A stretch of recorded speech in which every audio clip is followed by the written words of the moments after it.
Easy E, how are we? Shawnee, I'm doing all right, actually. Is this the first week you're actually in the same location for 2 weeks in a row? We're back in Yeah, Mozambique. Mozambique, we're back. No, it's all is good, Sean. Of course, get your fucking rings. All is good. The phone's going All is 90. good. It's a bank All holiday is Monday, good. man. We're not editing that crack. We're going straight into it. There's actually a fire behind me as well. It's all is actually good. I'm in Mozambique this is my second week. First week I was feeling a bit funny. Not like as in comedian funny, you know what I mean? It's funny how? funny like clown. I went to the gym, and this is where the David Goggins element comes in. I was lifting weights, Sean, and I just felt like a little bit lightheaded, maybe. So I just felt a little bit weak, lethargic. And then, do you ever have too much sugar? And then you kind of get the shakes. I didn't have too much sugar. I had a normal lunch and I cut out the sugar since I come back. But I had that feeling and lifted weights and just felt weird and woozy. And then saying to myself, you're just being a little bitch. Will you get back into it? You're on holidays. You were doing this. You were doing that. And then, like, I actually took stock after a minute when I was like, I did like 5 minutes on a Stairmaster thing. Everything is breaking here. The bike is broken. One of the treadmills broken. So I'm down to an elliptical, which makes it's about to break, a Stairmaster and one treadmill. So luckily I can run outside, but the Stairmaster is my saving grace. And why are you breaking these things? I can't do them, John. But, I did my 5 minutes and I felt like I climbed Mount Everest. I just felt one of those days. I had this went on for 2.5 days, and I was like, will you just lift the weights? You're just after being on holidays. And then I had to have a sit down with myself and go, you've worked out, I don't know how many days in your life. You know when it's right and you know when it's not right. And today is not right. But like, I came back then, I had to lie on the couch for like a half hour. But yeah, about 2.5 days. I don't know what happened with the travel back. I trained probably after 3 or 4 days of coming back. This started to happen, and then I was wrote off for about 4 days, but it was a mad feeling. But I'm so horrible to myself. I was like, you little bit, I probably would have passed out on a Stairmaster just because I was abusing myself. But no, it's good, and we're back on the training plan, and the runs are starting to come in, and I'm using the Garmin plan this time because I'm just like, just because every day is different here, and I like to be able to just follow it, and there's optional parts to it, and it's just simple. When you say Garmin plan, do you go with because when I have I don't have a thing, I just start and it goes, you picked an actual plan as opposed to this says suggested run or whatever it is. Half marathon plan at a goal pace, and you pick your coach, and I went with poor old Greg, but he talks in miles and I haven't got a clue what he's saying. But it's basically, it's a random AI or generated plan. But that's all I want. I just want something to carry. Again, we did the coaching, excellent. Someone else was thinking of the plan. But because I've no goal, for me, it was nice just to have something to do the thinking, as opposed to going down the coaching route. It's great to have a coach, but when I don't have a goal or I'm not working towards something, or just general fitness, I couldn't really justify it going down that route. So to have that is fine. And it's great. Like some days, like it's like my long run was like 5-minute warm up and then 50 minutes, and then it comes up optional 35 minutes extra, and I'm like, nope, lap. So at the stage I'm at now, as soon as optional comes up, it's like, right, so my work is done, see you later. Try and do about 5 minutes of the optional, and then I'm like, right, that's enough of that crack. But it's good to be back. It's good to be back training and getting into the swing of things, and running at paces over heart rates is the one difference I've done, because I spent a lot of time, particularly with the climate. Heart rate is so difficult, and that is, sorry to give an explanation, the reason I'm cutting out the optional is because I'm letting the heart rate go a little bit higher. I'm chasing paces over heart rate at the minute, just because it's just too frustrating to run this low all the time, and I need just a little bit of push, I suppose. So I'm using the watch as my group, and my group are a fast group, and I just have to hang on until I get a bit fitter, but just to try and maintain the paces. It's mad. I thought when you were starting that conversation about being lightheaded in the gym, I thought you were going to go the nutrition route, because when we recorded the Thursday special episode with the Fantastic Four last Monday evening. And then like, I was late enough recording it, and that's not an excuse. And then Tuesday kind of got ahead of me, and next thing I was working Tuesday night, and I hadn't got my food prepped. And one of the girls brought in chocolate cake, and I got back, and I was supposed to eat Wednesday morning, and then I realised Wednesday morning, like, why am I so tired? Oh yeah, Tuesday evening dinner was chocolate cake, and I tried to train through Wednesday, and I got to Thursday, man, and I was just like. So Thursday turned into the rest day instead of the Saturday. I'm catching up with myself, and like we have the podcast, and sometimes you need a wake up call of just how important that nutrition and the fueling is. And like when the guys and Connor and Shane, they're both lighter than me, and they're having 3,500 calories. And like I think I touched on the podcast, I'm like, I don't know if I'm having that. Now I did my body at the end of the week, and thankfully I was kind of back on track and stuff by then, but it was just very easy to go. If you're fueling, that's something that Cleena said in the podcast. She was like, the fueling is not just the day of that long run. It's like the day before and stuff that kicks in. And sometimes it's like, I get me 6-7 hours sleep before I'm up early the next morning. It's like, no, I need to stay up a little bit later, have the food, and or should I have the food a lot earlier, and thinking ahead, and it's affected how much mileage I've had. Now these are excuses, but it's like, you don't need to just plan your running. You need to plan the fuel and your food, and you're getting that in the right time instead of, I'm not going to eat now because I have to run, and then you forget to eat or whatever it is. It's just trying to get that in now as we hit 12 weeks towards Dublin Marathon. It's like that needs to be nailed more as that mileage goes up.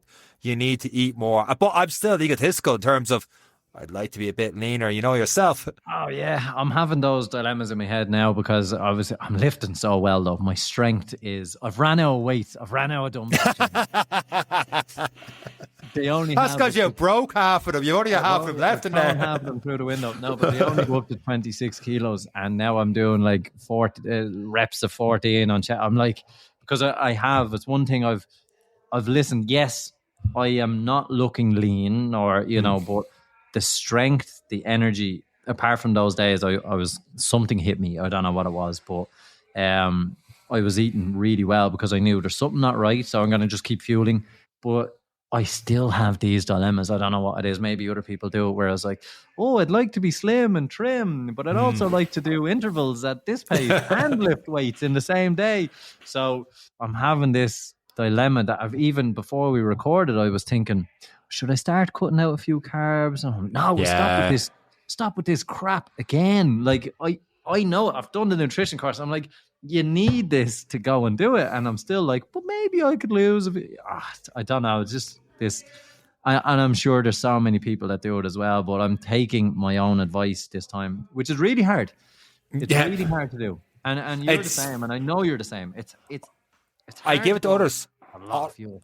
Yeah, I give it to others all the time, the fuel and the advice, stuff like that. But for some reason, when it comes to yourself, you're like, no, I'm all right. I've had enough there, or I cut out, like, I'll have a lower bit of a breakfast, not too much, because I'm, I don't need that many calories to do the event. And then, like, Sundays, thankfully, is my pig out day. They're kind of like, I just eat whatever on a Sunday after the race. And I allow myself that.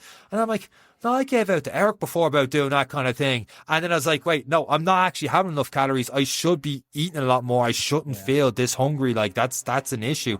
But it's one of those where sometimes it's easier to give advice than take your own advice. And look, I'm at that phase now. And for me, it's about the feeling. I feel heavy because I don't know. And that was me. I don't know if it's mental. I don't know if it's placebo, but I know I've had 3 big meals and I'm like, it's so heavy. And that's just the case of now I have to just trial and error what time I have stuff, or do I have potatoes instead of rice? Do I feel lighter after, so like, don't get me wrong, I can have 6,000 calories in chocolate. That's easy. That's easy, yeah. So when you're trying to take in the right kind of foods, hitting your protein, creatine, like adding in the shake just so you can get the creatine in is...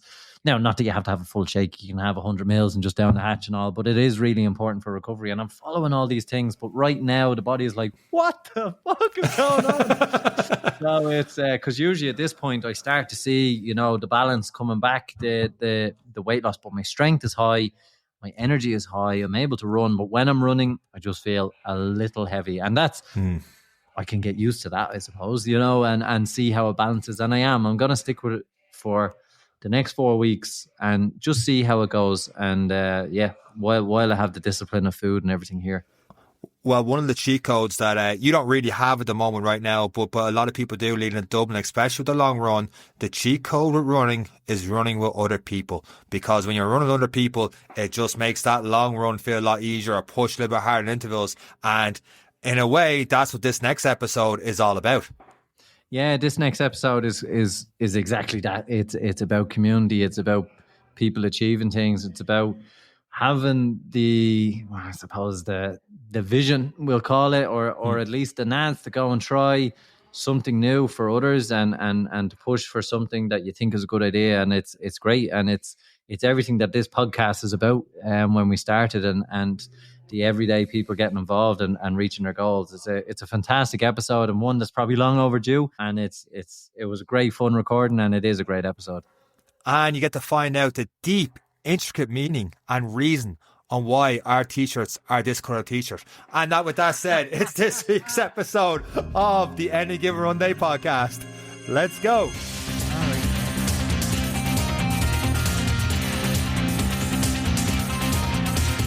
Our next guest on the Any Given Run Day podcast is certified sports scientist, a marathon runner and triathlete. After seeing the impact of Coolock Running Club and running his first Dublin Marathon in a 3:03, he set up Swords Running Club last December with his friend Mark Campbell, who we know nothing about, and has decided to jump on Gatecrash this podcast, the first time it's ever happened. But since then, they've grown up to having over 60 members to the Dublin Half Marathon a couple of months ago. And Carl also completed a 70.3 Ironman Valencia a few weeks after that. Did Mark? Don't know. We'll find out. Lads, welcome to this week's episode of the Any Given Run Day podcast. How are you getting on? Good, lads. Thank you very much for having us. Thanks for having us, lads. Mark, do you sleep over the whole time as well, or what way does it work? Sometimes. Yeah. Does your mum know where you are? He doesn't feed me, so I have to come up here and get fed. I have to come over here.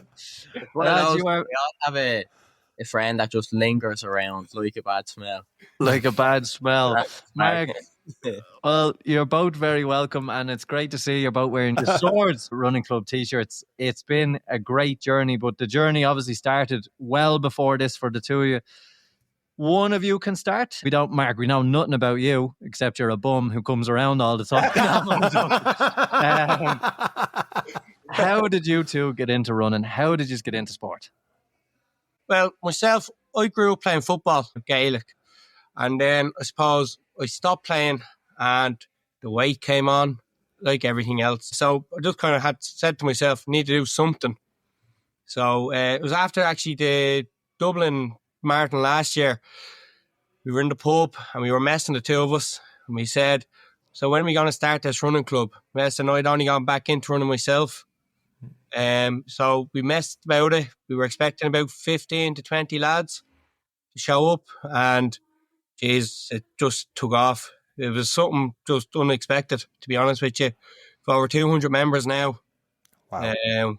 So it's just, I don't know sometimes how to put it into words, you know? It's scary what you can start in a pub, isn't it? Yeah. Like, it's when you think of it, you have a few beers and all of a sudden, we could do that, couldn't we? And then you start it, and then all of a sudden this podcast is the love child of a few beers. And it was like, sure, we should do that. And then you find the following, and then all of a sudden you're like, we can't stop now. You're like a hamster on the wheels. Like, all these people showed up. Now we actually have to do it. What was that experience, I suppose? Mark, I'm going to stick with you for a minute before we get Carl in, because obviously you've said playing football, put on a bit of weight, got into running, and then we're starting a run club. A lot of people feel, even to just join a run club, I need to be an athlete. I need to be able to run X amount of kilometers, and I need to be able to do this to be a part of a run club, let alone set one up. How was it? And I'm going to say, because a lot of people don't call themselves runners. Are you a runner? And they're like, geez, no. And they've done 10 marathons. They're like, no, I'm not. Setting up a club as a new to runner is brave. How did it feel for you navigating it while learning? I'm going to say learning how to run, because it's so different.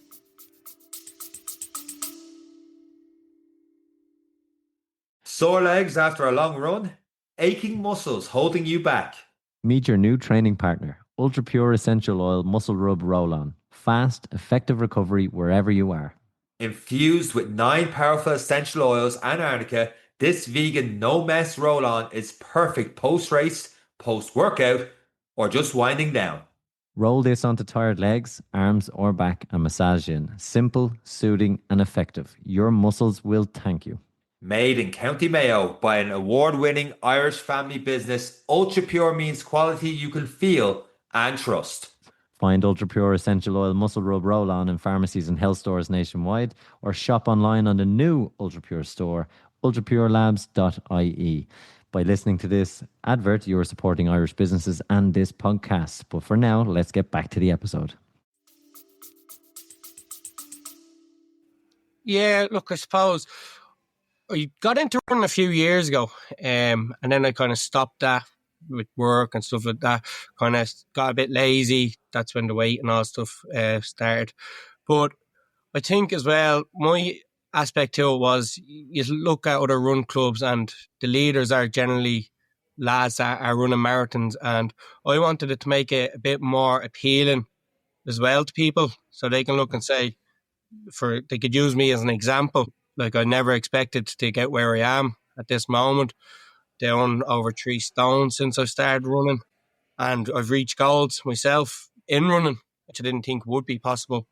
But it's just, I wanted people to look at me and kind of use me as an example or a guide, I suppose, to get them out running. And I think it's kind of worked as well, which is another positive in the area. It definitely does. And in terms of, and I'm not saying it's because you show up and you see someone, they've got the APAC, the Nike, God knows what flavor they're wearing on their feet now. And it's like, I'm never keeping up with that. I'm not doing this. That's a different league. But when you see people, let's be honest, when people who are getting into a run club or a coffee run club or even an athletics club, it's nice to see people and go, do you know what? I am around that level. That's acceptable. So if the leaders of the group are around my level, it's an entry into something. It's something I feel a hell of a lot more comfortable with. And then that brings us over then to Carl. What was your involvement other than letting Mark sleep over in your house the whole time? He still does. That's a mistake tonight. I suppose my whole thing, last year I done my own running challenge, and I done it with 4PA the house, got a lot of traction on it, and straight after, one of my mates up in Killock Running Club, Keith McCann, better shout his name or I'll give out. He brought me €1 million now for the advertisement, but anyway. He brought me up to Killock, and they have a brilliant setup there. Like Jer and Chucky have made something brilliant. I was there for months, trained for the marathon, and saw the real impact that had, not just on the runners there, like it became a community family, but then the impact that had on Swords, or not on Swords, on Coolock as a whole.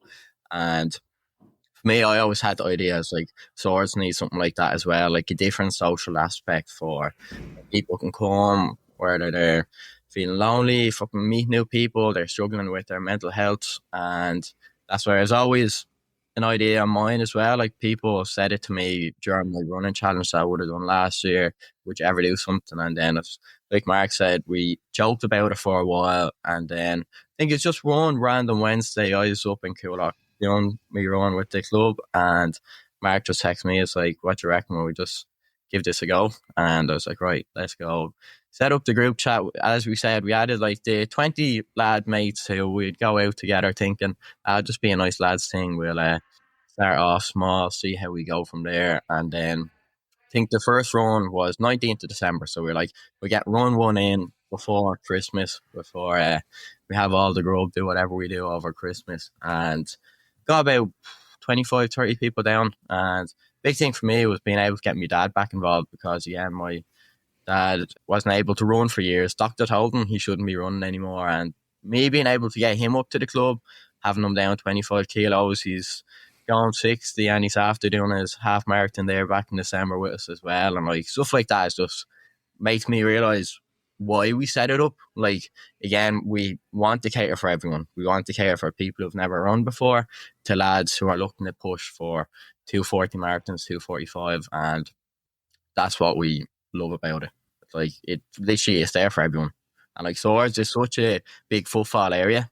Like it's a massive part of North County Dublin. And the fact that it never really had a running club the last few years, we're like, why? I was like, it's very strange. Like you look at all the areas now, like Ballymun, Coolock, all the different areas have a club. And we always wonder, like, why is there none in Swords?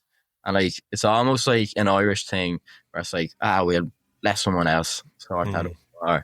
And then eventually we're like, nah. I was like, someone has to do it, so may as well be us. Before we get into more about Swords Running Club, what was the running challenge you did?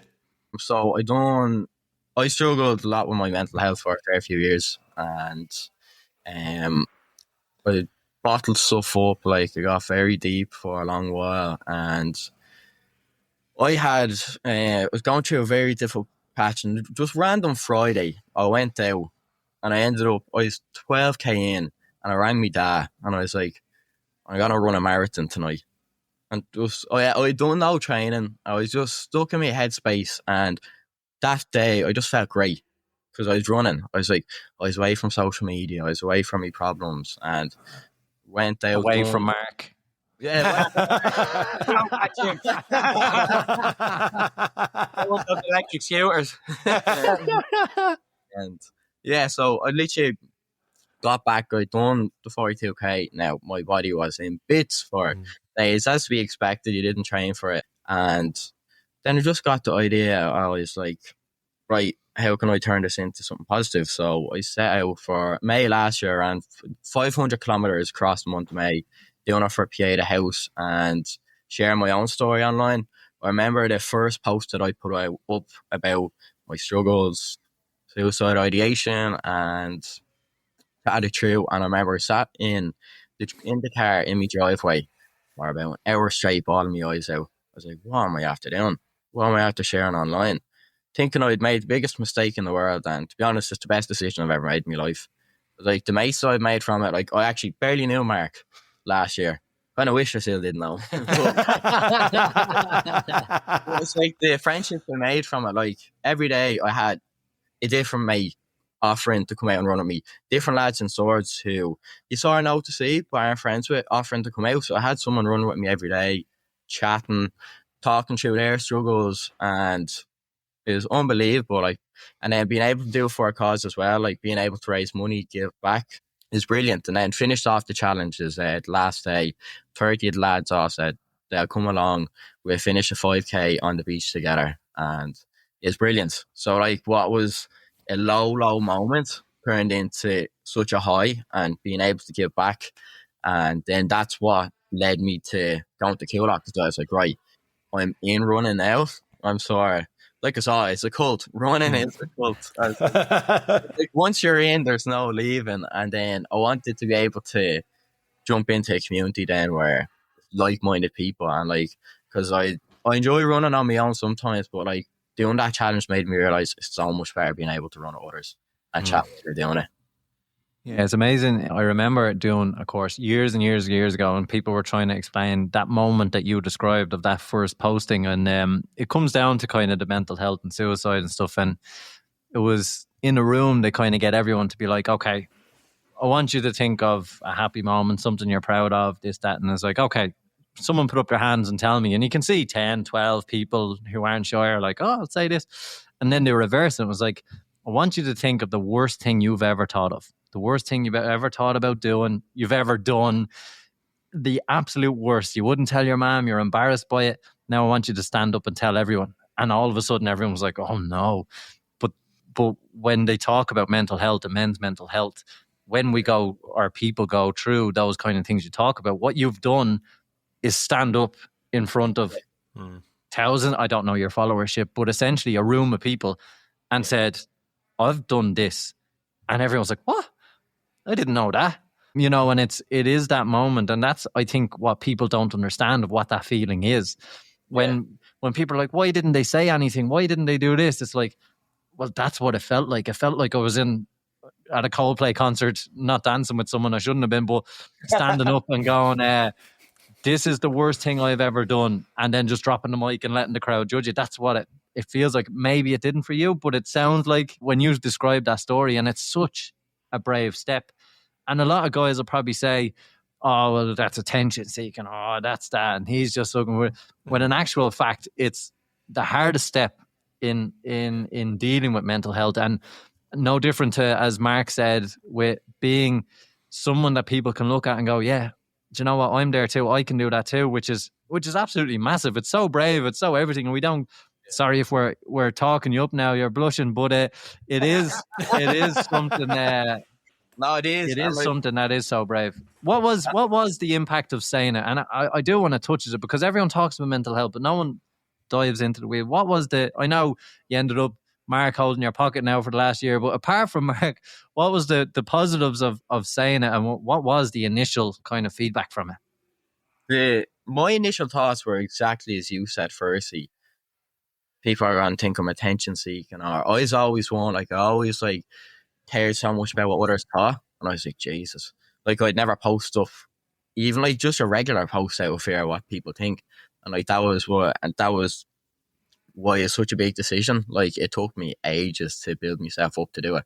It's one that was like, I'll do it tomorrow. I'll do the post tomorrow. I'll do it tomorrow. I was like, well, Carl, May is starting tomorrow, so you might want to do it today. So that's what brought it on. And that I remember after, like, I'd literally sat in the car, I threw the phone in the back seat, bawled my eyes out. I refused to pick my phone up. I literally shit myself. Like, what am I doing? And then I picked up my phone and floods of messages of lads you haven't talked in months, years, texting you, resharing on their own story about what big impact it is. Like having multiple lads talk about they've been through the exact same stuff I was talking about in the post, but they're always afraid to speak up on it to others. So I suppose what made me feel good is like trying to be that voice for the voiceless, if that makes sense. Where it's like, again, someone has to eventually step up. And I know it's great. It's changed now, I think, like men's mental health, and lads are more open to talking about it, and it's brilliant to see. But for me, I wanted to sort of like be that person. I was like, right, step into the uncomfortable zone. I was like, you don't grow in the comfort zone. So I was like, just try something different, see what comes from it. If it works, it works.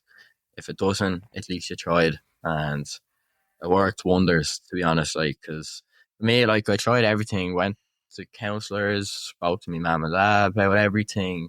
But for me, what worked was running. And it always is. I was like, these people always just tell me now, your personality is just running. I was like, I suppose it is. Had you talked to anyone before you sent that post? This is what I'm going to do.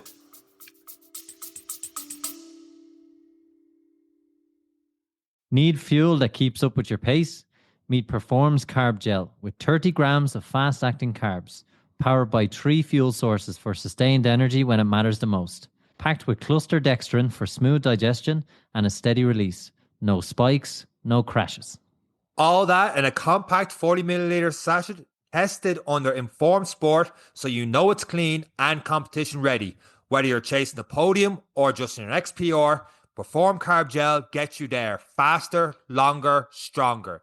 If you're looking to stock up, you can use the code AGR to get 20% off your order. By listening to this advert, you are supporting Irish businesses and this Irish podcast. Time to get back to the episode. I remember I spoke to one of the lads who I knew was big into running, and I was trying to figure out how many kilometres to do across the month. And I told him, I was like, look, I've only done a few runs the last few months. Like, I went out, done that long run on the Friday, the 2 5Ks in the last 2 months before it. And I was trying to figure out, I was like, do you reckon 500k across the month's feasible? And the other thing, I was reading David Goggins' book at the time, so I had that. That's why it wasn't 100. That's why it was 500. It was going to carry the boast mentality in my head. And I think I said to my mum, I was like, I'm going to do the challenge for PA the house. But I didn't tell them exactly that I was going to share my own story. And then so I just grew legs as I went along. Like, I remember one of my mates, Danny, he was always helping me through. He's like, because he's big into the creative side, so he's like, oh, you should do this. So I was like, remember one of the days, because it was like 20k each day, and we had an idea one of the days. He was like, right, we'll get a 20 kilo vest. After each run, you take 1 kilo out as a sign of weight being lifted off the chest, if that makes sense. And it's sort of like just different ideas like that started coming up as I was going along. But I've gone way off topic of what you No, you're dead on. You're dead on. Keep going. Yeah, Mark fell asleep, but it's all right. Keep going. I've been listening to him all weekend. different ideas like that kept coming up throughout it, which is brilliant. Because again, each day it's like, right, how can you do a bit differently to gain a bit more traction? Again, more so for raising the awareness and attention to it. But no, the only other person I spoke to was to figure out, do you reckon 400 kilometers, 500? Sorry, it started as 400, then we upped it to 500. Sure, why not? Why not? He says, I reckon you can, it'll be tough. And then it was only after I'd done the post, he's like, Jesus, but I didn't realise that's why you're doing it. He thought I was just doing it for Just picking a challenge. Yeah. So, no, like, it's one of those, like, I saw it, even though I was doing a post, I was still afraid to tell people before I done it. That's a hell of a thing for 500 kilometers in 1 month. At any stage during that, did you think, shit, I'm after biting off more than chew. I'm after putting this post up, all these messages and stuff. I know you're thinking every day is something new, but was there any stage during that month you're like, the body's not feeling it today. I don't know how I want to get out there for 20k. Like that must have happened at some stage. I think what benefited me the first 5 days, like, remember the first day I went out, I done 20k in the morning, went to work, came back and done 10k in the evening. So I built up a lot of kilometers the first week. Now the body didn't thank me for it. Blisters everywhere on the feet at the start. So that was tough, but then it was, I think, day 10 or 12. Do you know when, like, you're getting to the midway point, but you're still so far away? I was like, oh, this is getting tough. But what kept me going was what I was touching on earlier. Each day there was a new lad, new mate to come out and run with. So it was almost like, great, like, this fella coming out running with me, we'd be able to chat. It wasn't just a case of you're running by yourself every day. Now, I had the odd few runs by myself and they were tough, and you're trying to find whatever music can uplift you. You need Metallica on full volume on some days. But no, like, it was just the thought of having people every day push me on that allowed me to be like, nah, it's actually not too bad. Mark, I just want to bring you in on this, because mental health brings itself in many different forms, shape, and everything. When you went through putting on weight, losing weight, putting on weight, that obviously has an effect on you. And I just want to ask, when you got into running, obviously you've lost a lot of weight and stuff. Now, what has running done for you, and in terms of the impact and how you feel about everything, and the club and the community, and in that side of things, now that we've touched on it, what has it done for you? Yeah, so I suppose last year, like, when I played a charity football match, and I was just like, Jesus, you're a slum. Like, you need to go do something. So I reached out to Carl Fleming. He's actually the running coach for the club.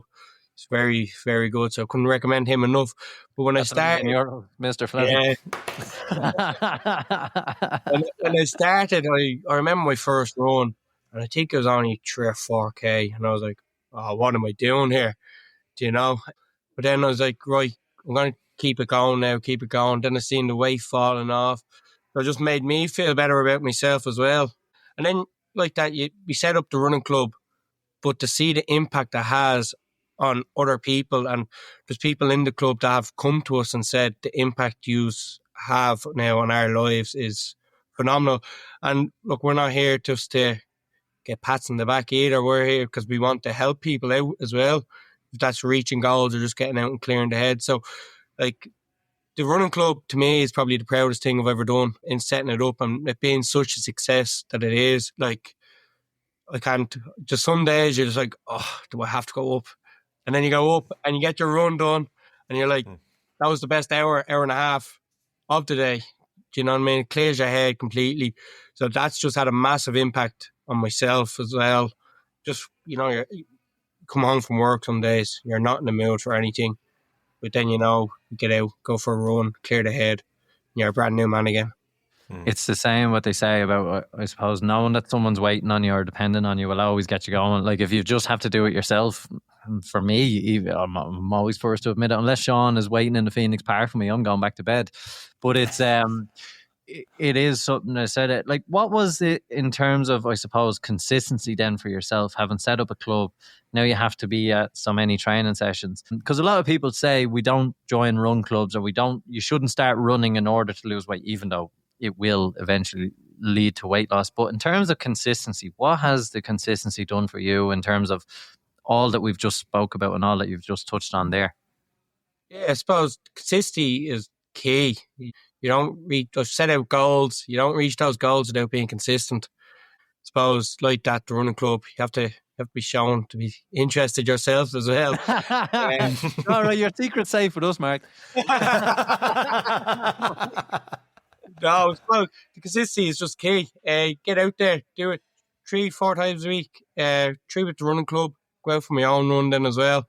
So it's just massive. Like consistency it's massive. You stop for a week, the first one back, you'll be blown from it. Am I right in saying the first big event then you guys had was a Dublin half in March? And if so, Carl, how was that? 'Cause I know that's the one you ran with your dad then as well. Like that feeling of having out of your 200 members, 60 out of 200 getting tickets for that thing is a big congratulations in itself. So hard to get tickets. Eric struggled with that one. But how was that first event? Oh, it was brilliant. Like just being able to go in together and like see a purple, like unreal. And like it's great because like in the club we have like say 6 different groups that cater for each level, and it's great to see everyone start in the line in the pairs of who they're running with and being able to push. Because like I pushed off with 3 lads and we were able to run. Everyone got a PB, but the best part for me was I didn't care about getting my medal. I didn't care about. Oh yeah, I wanted a PB. We all want PBs all the time. But second I finished the race, I was like, right lads, if you just want to get your photos, I'm sprinting around because I want to get back. I want to cheer on everyone else. I wanted to cheer on Mark. I wanted to cheer on me dad, and that was the best thing because again, me dad, he'd stopped running for years and he always liked running back in the day. He was told not to, but then me dad's like any Irish out lad. He loves the crack. He loves socialising, so it's good for him to have that and being able to watch him from last year to now, the weight loss he's had, getting into running, doing the marathon, and me and me mates standing at the finish line, cheering him on with 2 of the girls in the club crossing the line together was special. It's probably one of my best moments, like when it comes to running. Like I've done the full marathon, but when you can do it with someone within your family, it always touches home that bit better. And then being able to go for a pint of Guinness together with our medals on was special. He decided to surprise us all that evening. He came down and then I was like, what's on your neck? And like, you see something sticking out, and he had folded up the medal, and it's like it was his proudest day being able to like open up the shirt and show everyone Deadly. moment to see. But that is what it's all about. And it is, look, like anything, we find it difficult to spend time. Everyone gets busy. COVID was great because we've nothing but time. And then you kind of realize we've gotten very busy again over the last couple of years and different things. And it's a way to spend time. Great that he can be involved, especially for the creamy pints afterwards. That's partially why we do it. He still hasn't bought us one yet. I suppose the other thing as well, it's like over the years, like he's always been like on the sidelines at the GAM matches cheering you on, at my races cheering you on, and it's great to be able to flip it back over, like do an event with him, but then you can be the supporter this time and cheer them home. So it's always good being able to like just flip it around and give back. That's what made the difference of the day. You touched on it there, but as the two of you, like 200 people is huge. It is big. And now there's clubs out there with more and less and everyone equally doing a fantastic thing. But 200 people is a big number. We know because we had about 10 listeners for the first 3 months of our podcast. So we know how hard it is to get numbers up. Have you guys taken stock of how big that is? Is it still surreal, or is it always, okay, that race is done, we're on to the next thing, the coaches are doing this, we're doing that? Have you taken stock of how big the club has become? Is it still surreal, or are we still just focusing on the next things? It is surreal, and like probably the first few months didn't take it in because it's always what's next. It's like what race are we training for? When are we starting next Couch to 5K? When are we setting up our own event? And Well, the take home one for me was the Fingal 10K, because I think we had we had just under 100 people take part in that Wow. race. And Whoa. again, we wanted it. It's our hometown race, so we're like wanted to have a big push, get everyone out there, and having everyone there before the race, chatting. And I remember I walked over to the bag drop, and I was just turned. So sometimes I just do my own bit of a warm up before a race, just to get you ready, and like just watching everyone chatting. And to me, I was like, "Whoa!" I was like, "We've done something good here." Like you're seeing, it's not just people coming up running. Like it's been great to watch people make friends, and like very close friends. And like what I always call it now, it's not a running club; it's a community family to us, because everyone has the crack, everyone supports each other, and being able to watch everyone take part in the race, and everywhere you looked, you can almost see a purple jersey. And that was for me probably my most surreal moment, to be like, right, Jesus, we've made something good here. And now you've topped it off with being on our podcast. It's just gone from strength to strength, Carol, isn't it? And Mark, you just came along. No, I'm only joking. And like I think as well then, like, because at the start is myself, Mark. You can call Mark Soupy. That's what we all call him. It's Soupy. Soupy. Their name's Campbell, so there you go. Campbell, I was like, that could be a story here. Come on, Eric. You see the Campbell wrote there. Come on. I was just so surprised. I was hoping there was a dirty story about Mark there. But at the start is myself, Soupy, and Carl Fleming.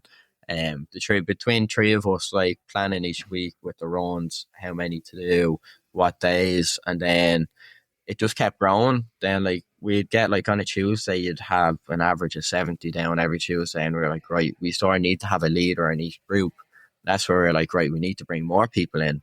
That's when like you start to realize, right, it really is taking off. So then we would have brought the main man, Fran Burke, in. He's one of the good leaders up in the club. And then having people for each group. So it's good now, like that the club kept growing, but then we kept getting more people being like, right, we'll help out. So like it's great. We have like a group of 10 to 12 of us who will plan the sessions, plan who's going to lead what groups, look towards, right, what can we plan for next? What next event are we going to do as a club, or are we going to organise and run ourselves? After your challenge, and then you went down to Coolock Running Club with Jer Redmond, who we've had in the podcast before, very, very popular episode, and his kind of no nonsense approach to his training and stuff is legendary from different guests we've had in the podcast. What did you take from that to build towards Swords? What are the things that stand out from your time at Coolock to go, I need to bring this sort of element over to Swords? It's that community bond. It's like before the run, like everyone be there 15 minutes early to chat, to socialise, and then being able to, like, Ian Coolock wasn't just showing up and everyone taking off running, and if the fast lads are there, they'll take off, and if you're a bit slower, you're left behind. Everyone was in it together. So yeah, being up in Coolock, they segregated the groups based on pace, and say if group one finished first, group two stayed behind to cheer on, group one finished first, they stayed behind to cheer on group two, group three, group four, and it's just constant support, constant push.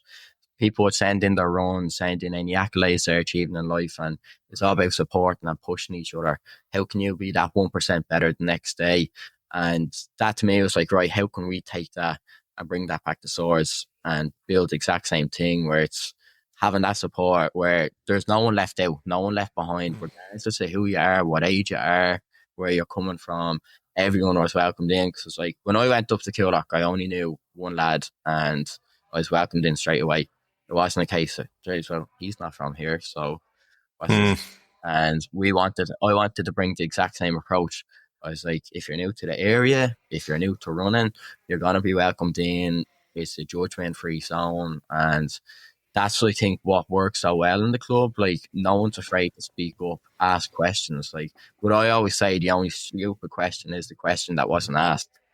I was like, if you don't know something, say something. And that's what's great about the club. Like, we all joke, we all laugh, but at the same time, we'll support and push each other for everything.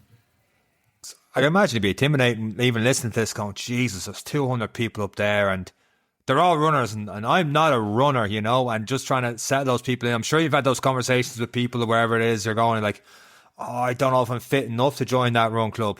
Would you get a lot of those kind of conversations and stuff? And how do you to bring that in? And then on top of that, do you find, you know, if people are coming in that, you know, they don't know people and they're struggling, is it just bringing them in and they open up with time, or how is that approached? I suppose a lot of it is they'll text the Instagram page and like look for information on what sort of runs we do and how long they are, and they then be like, oh, I'll join you in a few weeks. I want to get a few runs under my belt. And we're always like, no, like this is the perfect opportunity. I was like, we all start from somewhere. And when we say we cater for everyone, we literally cater for everyone. Like it's not just a saying, just to promote. Like that's what we do. And then what I'd always say is like, if you want, come up 10 minutes earlier and we'll sit down and chat through everything with you, see what you're worried about. And that's what's made the difference. Like it's allowed people like change their mind, like, right, I'll come up, I'll do that. Because even like we'll get people coming up to us even on the day, like they'll just show up there, but like, I want to join, but I don't know if I'm quick enough. And we're like, right, so that's where we just talking through what the session plan is for each group, make them feel welcome. They're like, look, no one's a born professional runner. We all start from somewhere. All of our first runs could be yesterday, could have been 10 years ago, but we all had our first run, and it's trying to like just remind people of that. And then it's great as well because like everyone in the club, like say if I'm not there, if Soupy isn't there, there's someone else to step up and explain what the session plan is, introduce them into the group, make sure everyone's feeling welcomed, and that's allowed it to work. Yeah, like you still get some people that might be afraid to come up, but you break them down eventually. Drag them into the cult, Oh, kicking yeah. and screaming. All the time. Mark, have you completed a marathon? Did you complete your first marathon? No, so I'm training for Dublin now. That'll be my first. Going to be a year anniversary, I suppose, getting back into running. So it'll be a nice one to finish. But did the half marathon there in March. That was the warm day, that. But It was a warm day. never forget the heat. But no, the aim now is the Dublin Marathon. That's what I'll be aiming for. Can I ask, Mark, do you feel, two questions here. One, do you feel pressure? Because obviously you're one of the leaders of the group, and obviously you're setting goals for yourself, which is great for people to see, because they're like, well, like if Soupy can do it, I can do it. You know, it's is that pressure? And not only that, how daunting is your first marathon? Oh, I am shitting it. Yeah, I only had this chat. I was only talking to a few of the lads only 2 weeks ago or something, and I was like, lads, I don't think I can do this. You know, when you're just having one of those weeks where you're going out running and it's like, oh, this is getting too hard. And then the next week you're like, all right, I can do this now. You know what I mean? But it's just the support we have, you know. Yeah, right, fair enough. We found the club, you could say, but it's the sport doesn't stop. People don't look at us and say, oh, they're the two lads who found the club. And we don't want that persona either. We want it to be in the community as well. So it's just continuous support from everybody. So I know the marathon block, it's not going to be easy to train in, but like that, I'll always have lads in the club to fall back on. You miss a run, you can throw it into the WhatsApp. Anybody want to go out, do whatever distance you might want to do, and you're guaranteed there'll be 2 or 3 say, yeah, come on, let's go. So that helps itself.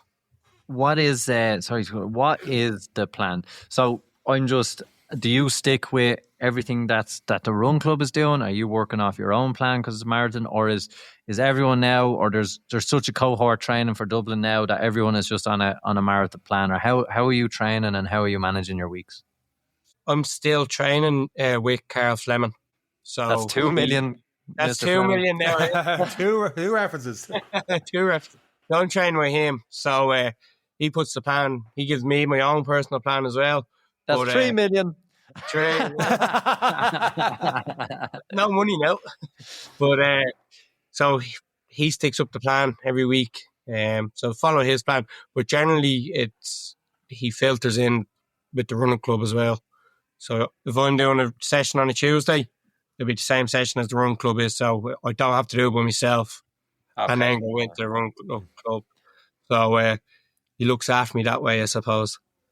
When you cross the finish line, I know it was a hot day and I know it was a half marathon, and the build up and the training is different than it is. Obviously, there's more miles, there's more consistency. When you cross the finish line, was there a happiness moment followed by, how the fuck am I going to do twice that distance? That was it, yeah. Well, I'll tell you what, when I crossed the finish line, all I wanted was the nearest Jacks. But no, it was. That's why they called you Soupy. Jesus, Eric. Sorry. I mean, look, you never know. No, yeah, but I do kind of think of that still to this day. I keep going, right, I have to do that twice now. Oh, bollocks. There you go. But now, look, it should be a good day out. I think there's about 50 odd of us doing it from the running club, and there's still members looking for tickets as well. So, should be a good day out. I think from a lot of them are going to come in and support us as well. So, it'll be nice to have people cheering. Now, Dublin's meant to be a great atmosphere anyway. But just, yourself. I remember the half coming down by St. Anne's out onto the coast road. And I remember turning the corner and I don't know where it came from. Next thing, wind straight into the face. I was like, no wind all day. And like that, though, just two of the people there from the running club, oh, go on, Soupy, and just gave you that drive then up to the coast road. Then, so yeah, no, the marathon should be fun, I'd say. Can I ask Mark again? There's a feeling that a lot of people forget. The more races we do, the more runs we do, we kind of forget about that feeling. When you crossed the finish line of the half marathon, was that your first half? Yeah. Second half? First half. So that was the furthest I'd ran.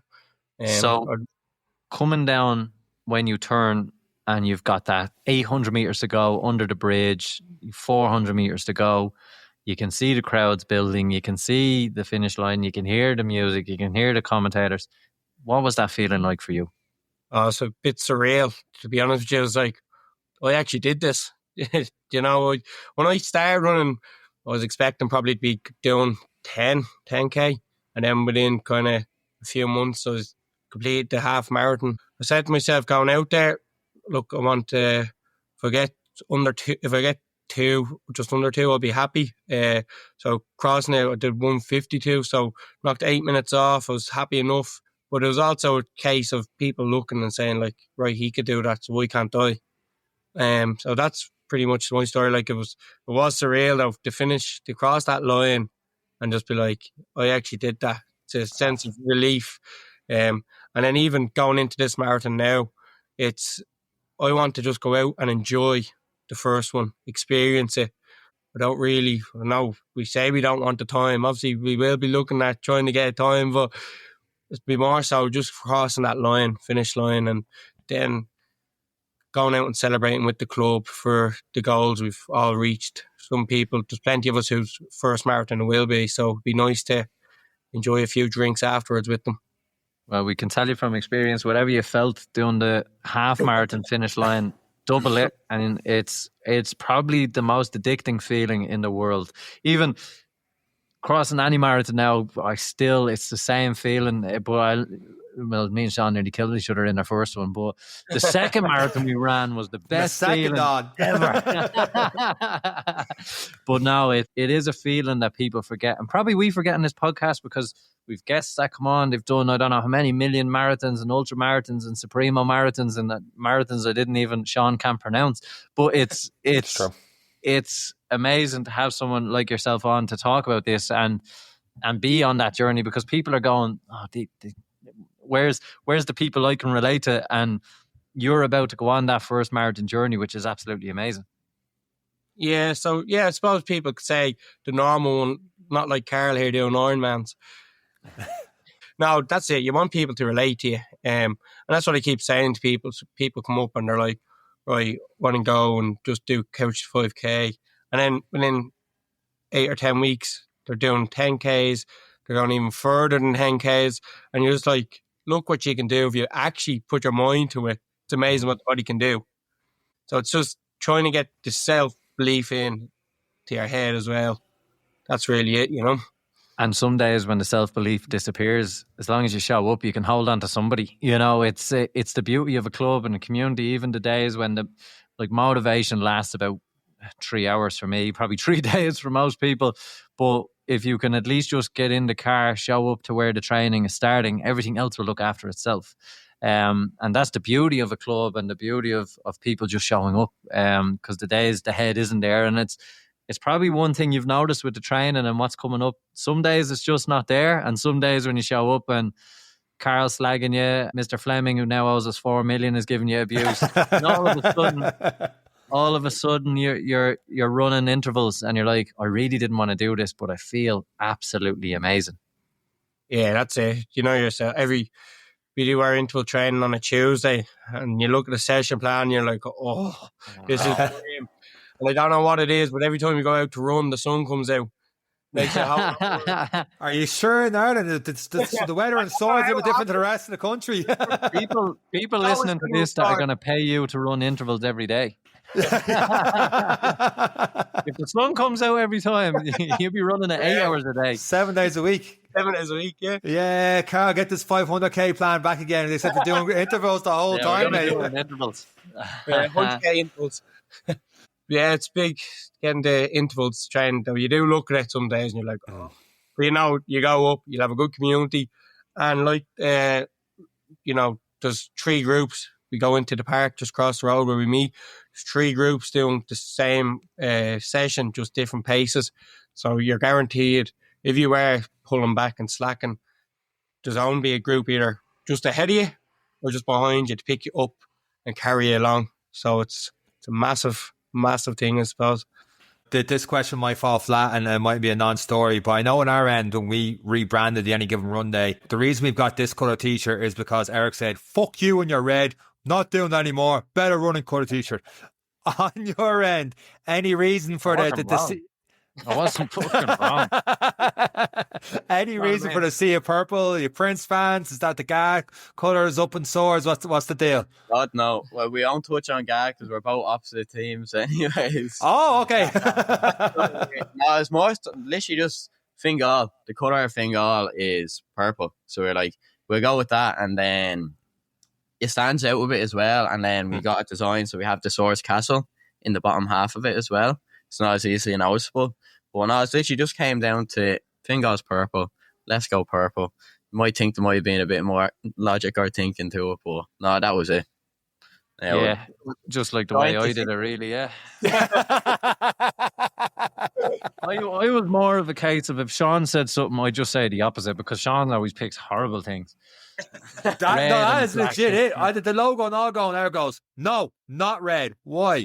You fucking like it. That's it. It's the only reason it's not red. You like it. It's not that. I tell you what, I wasn't wrong. The lads love the t-shirts. Should have been getting a free one for coming on. No, but it's absolutely brilliant. And as well, to see a brand, because even I know we give t-shirts to people who come on and people who came on a marathon trip, and now all of a sudden you're at a run and you see these t-shirts, and you're like, oh, snap, cool. That's one of ours there. You can see it starting to show up in places, and it's even with our scratch map, you see Jer is sending us pictures from all over the world now. I'm having to travel more just to keep up with places he takes the picture in our t-shirts, which is a phenomenal thing, and you guys are going to continue to grow, which is absolutely amazing. You touched on yourself, Mark ratted you out. Ironman. What brought you onto that? Again, I always get slagged because I never. Was it a 70.3 or a full one? Oh, that's what he's at. Iron Boy in the dirt. Iron Boy. You're only half a man. Yeah. No, I done the 70.3 back in April of this year, and plan is to go for the full one now in October of next year. So, October of 26, yeah. Yeah, October 26. Qashqai? No, Barcelona. Nice. Barcelona. Have you done them before yourselves, or? I'm in a different league. I only do full ones, Carl. Eric does the full one on half the training is what Eric does for the training, 16 weeks. But in fairness, Carl, if you bought the full, you get 2 halves. It's buy one, get one free. So it's just more financially efficient to do a full one. If prepare to deal with twice the suffering on half the training it is. Oh, it is tough. It is. I say that in jest, and some of my best pal Fish has done. I don't know how many. He needs more than fingers and toes now, I think, to talk about the full Ironmans. Our previous guest we talked about was doing 3 a year, 4 a year. Like a full Ironman is, without doubt, the hardest thing I've done in terms of consistency and training. Are you ready for that level of training? Oh yeah, like I love the discipline so much, and like the sort of like the hurt locker that they almost say. It's like and like crossing the finish line makes it worth it. Like crossing the finish line in Valencia 47.3, like was every part of your body sore? Yeah, but like it was worth it to cross the line. And then I had semi thought about jumping straight into the full one in October this year, but I wanted to prioritise the marathon for my own time, for the club, and then go for it next year in October, and then give yourself that bit longer. Like, well, I'm going to try and do a good 10-month block instead of a 16-week job. I'd highly recommend that. Yep. So I give it a full bash because, like, again, like I want to put in as best of a time as possible, and like I already have the addiction there. It's like I think for me, nothing better than like going out for the swim and like you're so fresh after. Does the sea be freezing, especially in the winter time? Yeah, but like it becomes addictive. Like running, it's like just don't get me wrong, like I was training every day of the week. I was like no rest, and it's like body was hurt, but it's like, right, what's next tomorrow? Am I on the bike? Am I on the run? Am I on the swim? And I think that's what I liked about the triathlon. It's like, it's not just the same every day. It's something different. So you have something extra to look forward to. I have to say your patience on that, because I saw the video of you on your Instagram cross the finish line and you look comfortable. Like you're cheering up to everyone in the crowd, the stands and stuff, watching, they're all screaming your name and stuff. And you just crossed it. You look like you only maybe did a 10K or something. You look comfortable. Like to go from that to go, now the body's probably screaming other things, and that's just the finish line feeling. But you see people like fall across the thing. Like, and this day and age of like that Instagram post of having it all now, and you see people doing races that are not ready for it. And that's not a jab at you, Eric, but all right. I've made a career out of doing races I'm not ready for. but to give yourself 18 months to, obviously between April and the following October, roughly 18, it is 18 months to go, to put that in the back burner and focus on the marathon. I have to say fair play, because I personally don't have the patience. I've thrown myself in the races longer distance that I'm not ready for. I went, feck it, we'll try go for this goal today, and it's not there and the wheels fall off. So no question, just fair play on that. I think so, because like I want to go for the sub 3 with the marathon this year. So it's like, I don't know, maybe the ego wants it, but it's like, because like we have some of the lads that are going for it together. So it's like, right, I'll try to do that. And then next year, same lad who had done the 70.3, we said, we're eyeing up Barca of next year, along with one or two of the other lads. They're like, right, if you give us a bit longer, I'll jump on board with you. For now, we've a few lads looking at it, and that's sort of what's giving the patience as well. It's like having other lads there to train with as well, and then it'll make it's a big thing. Will it be a long 10 months? Yeah, it will be, and like there'll be tough days, but at least it'll be 10 months of having other lads to be training with, pushing each other on instead of, I don't know, like when you were training for Eric, we always trained by yourself and doing events by yourself. Yeah, very much so. A couple of times I went for a cycle with a couple of guys I worked with when we were on the air ambulance in Athlone, but apart from that, everything was on my own. Turbo trainer, Sean would laugh at me. I'd be on the turbo trainer for 6 hours. Everyone was like, this guy is nuts. And I'm like, oh, well, it's raining out there and I don't like rain. So I'm going to be cycling on the turbo trainer. Well, the exact same. I always would be giving out to, because I'd be up fucking 5:30 in the morning in the sitting room, turbo trainer on, Netflix on the TV, whacking it out for 2-3 hours before. Yeah, it is tough, and I know I made jokes about it and all. I probably should have done the 70.3 and got a taste for it and moved myself up. My first 70.3 was the Lost Sheep in, I think it was end of August, I think.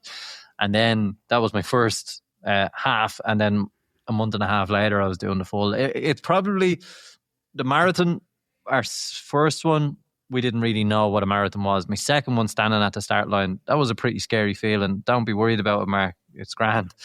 But when you stand there, you've got the sweaty palms. You're like, oh, I've never done this before, you know, and it is a real feeling. And that's part of the excitement of the finish line as well, is because you're like, I'm doing this for 4 hours, I'm doing this for 5 hours, I'm doing this for 6 hours or under 3, whatever the case may be. An Ironman start line, Sean was there. It is the scariest, most hyped up. It is terrifyingly brilliant. It's the only way to describe it. I can't even explain the emotions of it, because again, remember, you're watching all the TikToks in advance give you motivation for it, but until you're actually there in person, experience it, it's hard to explain the feeling. Like, because again, you're getting the motivational speech at the start, and your man has to stay onto a tee now, to be fair. Danny, who are doing it, looked at each other and literally just tears going down. He's dreaming. Yeah. And then you're cheering each other on, and then when Thunderstruck comes on, like, you're ready to go to war. I was watching Eric doing that, and literally at that stage, my better half turned to me and was like, don't even fucking think about it. You can't swim, pal. Don't even. And I was like, maybe I could come back here next year and do it. Like, it is just, it's unbelievable. There's nothing like it. You can't let Eric have one up on you. You can have it. I think this one I'm going to keep. I only did it to have one up on him. He was running loads of marathons. I was like, fuck you. We'll show you. What's the best one you've done? Or toughest one? Marathon.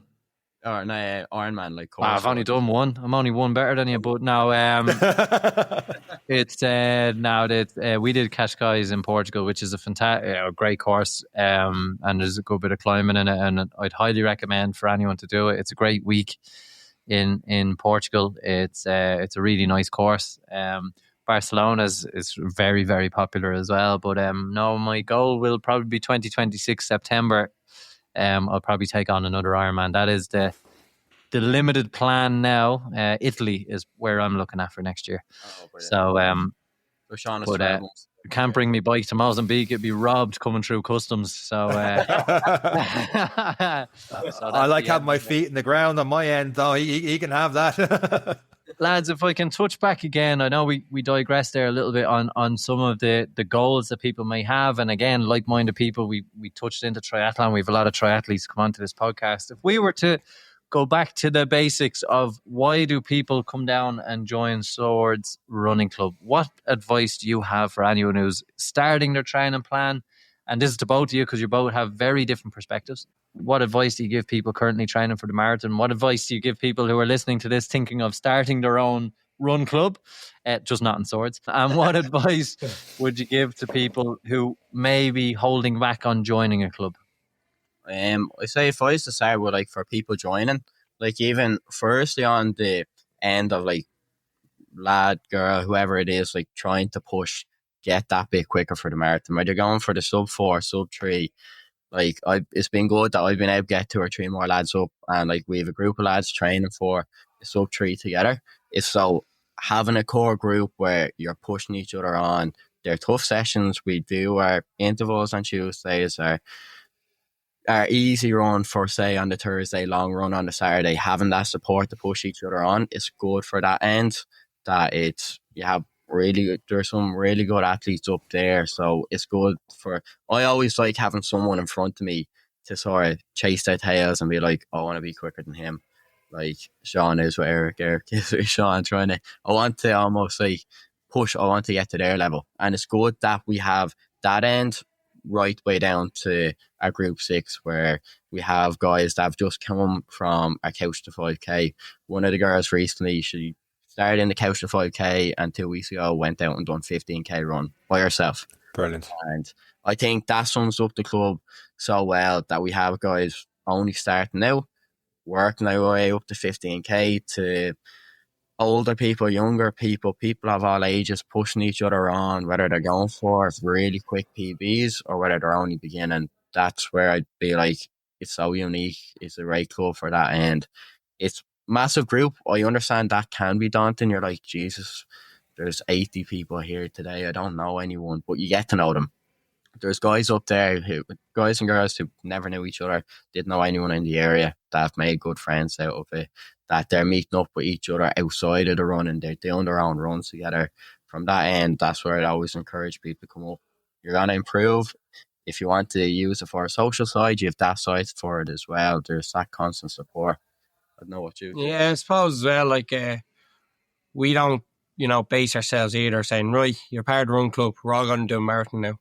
We don't care if you want to come up and just use it for an hour to get out of the house. We don't give a shit if you want to do that or if you want to train for a marathon.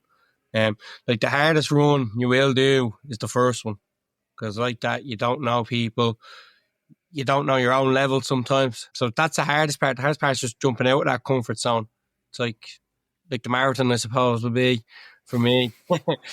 That's the hardest part, like you said earlier, getting out of that comfort zone, taking the first step in, and you'd be just the reaction of everybody and response and how welcoming it is, and we don't, thankfully, we've never had to deal with it not being welcoming either, but that's the hardest part, definitely just getting in. Like I said, we don't really care. It's not a club where we sit down and say, right, everybody here, we're going to start doing a marathon block.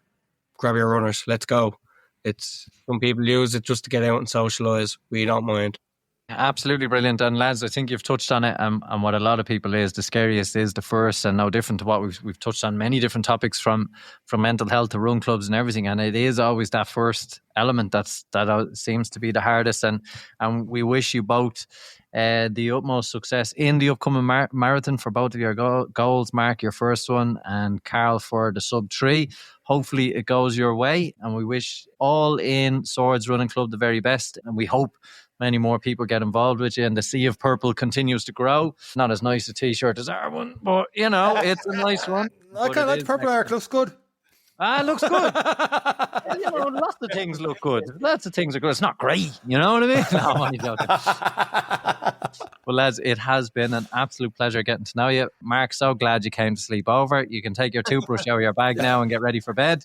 But it's been brilliant having you both on. It's great to get to know you. It's great to see that people like yourselves are getting an idea and seeing what they can do for people in their community and really going after it. And we're so glad that so many people have gotten involved. And a shout out to my cousin Fran, who's in the club and does a bit, and to Mr. Fleming, 5 million for getting involved with coaching as well. So it's been brilliant having you on. We wish you all the very best in the upcoming. We will be cheering you on, and we hope that all of your club are running well, from couch to 5K to marathons and more. And we wish you both the very best over the next year. Cheers, lads. Thanks very much. I've enjoyed listening to your podcast. So I've listened to a fair few. So when it's reached out, is a privilege to be able to jump on it. It's both our first podcast to be on, so wasn't too sure what to expect if either of us are going to have a brain fart or whatnot. But now you both get to be on a wall of fame as well. Mark's CV is growing by the minute. You shut down. I know, lads. Cheers for having us on. I don't think I'll be giving this one a listen back on my long run, but I'll listen. And on that note, thank you very much for listening to this week's episode of the Any Given Run Day podcast. So myself, Carl, Mark, and Eric, take care.